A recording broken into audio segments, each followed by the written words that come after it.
করোনার সময় গ্রামে গিয়ে নার্সারি গড়ে সফল হয়েছেন শরীয়তপুরের সাইফুজ্জামান সুমন। বাড়ির আঙিনার ৩০ শতক জায়গায় গড়ে তোলা নার্সারিতে প্রায় ৪,০০০ প্রজাতির দেশি বিদেশি চারা পাওয়া যাচ্ছে। শরীয়তপুরের গোসাইরহাট উপজেলার নাগেরপাড়ার বাসিন্দা সাইফুজ্জামান সুমন ঢাকার সরকারি বাংলা কলেজ থেকে স্নাতক শেষ করে ব্যাংক সহ কয়েকটি প্রতিষ্ঠানে চাকরি করেন। করোনার সময় চাকরি ছেড়ে চলে যান গ্রামে।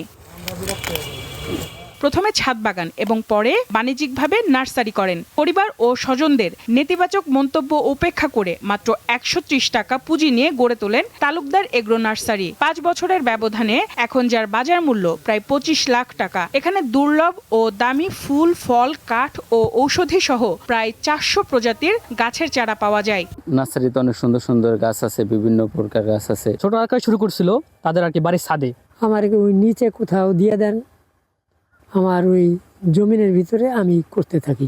উপজেলার যে কৃষি অধিদপ্তর রয়েছে সেখান থেকে যেন তার প্রতি দৃষ্টি নেওয়া হয়। নার্সারির মালিক সুমন বলছেন, হতাশা থেকে নার্সারি পেশা বেছে নিয়েছেন তিনি, অথচ সেটাই তাকে সফলতা এনে দিয়েছে। সরকার যদি বিভিন্নভাবে প্রচারের মাধ্যমে এই মানসিক স্কিল ডেভেলপমেন্টটা করতে পারতো বাংলাদেশের, তাহলে অনেক তরুণ বেকার, শিক্ষিত তরুণ বেকার এই কাজে আসতো। সুমনের মতো নার্সারি মালিকদের নানা পরামর্শ দিয়ে সহায়তা করছে স্থানীয় কৃষি বিভাগ। প্রয়োজনে যদি আসে কোনো পরামর্শ চান, আমাদের সরকারের পক্ষ থেকে যদি কোনো সাহায্য করার সুযোগ থাকে, আমরা সেই ধরনের সহযোগিতা করব। তিনি জানান, নার্সারি বাড়লে বনায়ন কর্মসূচি সফল হবে।